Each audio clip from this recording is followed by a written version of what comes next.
accused of making people cry? We knew Barbara Walters most recently for her work on ABC's The View.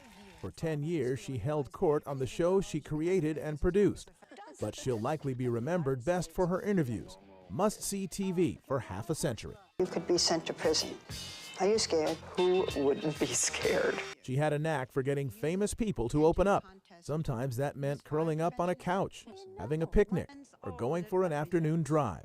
I hope you're a good driver. You know what you're doing, I hope. Whatever the setting, Walters never shied away from asking tough questions. I'm going to ask you a terrible question. Did you ever order anyone killed? Нет. No. Do you drink too much? Нет. Are you sorry you didn't burn the tapes? Yes, I think so. She'd interviewed every U.S. president and first lady since President Nixon. She interviewed Trump as a celebrity mogul and later as president. But none of this came without first having to blaze a trail for women in journalism. Walters began as a news writer on The Today Show, the only female writer. Eventually, she became a producer.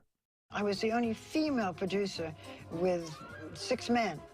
And I would then go out and do certain stories. Those stories would mark the beginning of her on-air career, her first big assignment covering the Paris fashion shows. That was my first time that I can remember being on the air.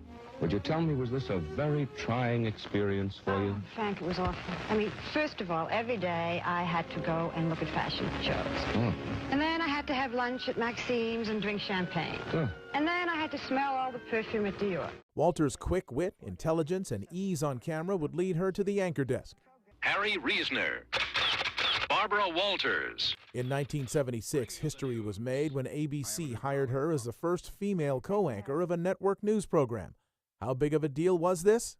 In those days, nobody thought it was possible. Nor did anyone imagine her next job at the primetime news magazine 2020 would last for 25 years.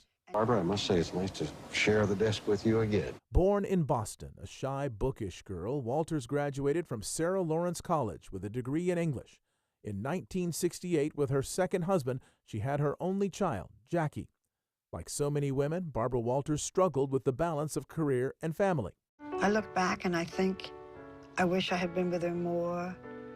I was so busy with a career. It's the age-old problem. And, you know, on your deathbed, are you going to say, I wish I'd spent more time in the office? No. You'll say, I wish I spent more time with my family. Her sacrifice was our gain. She gave us a look at newsmakers in ways we'd never otherwise see. She was a chronicler of history, a pioneer for women, a person you could trust. And remember, we're in touch, so you'll be in touch. I'm Barbara Walters. And I'm Hugh Downs. And for all of us here at 2020, you have a good and safe weekend. Good night.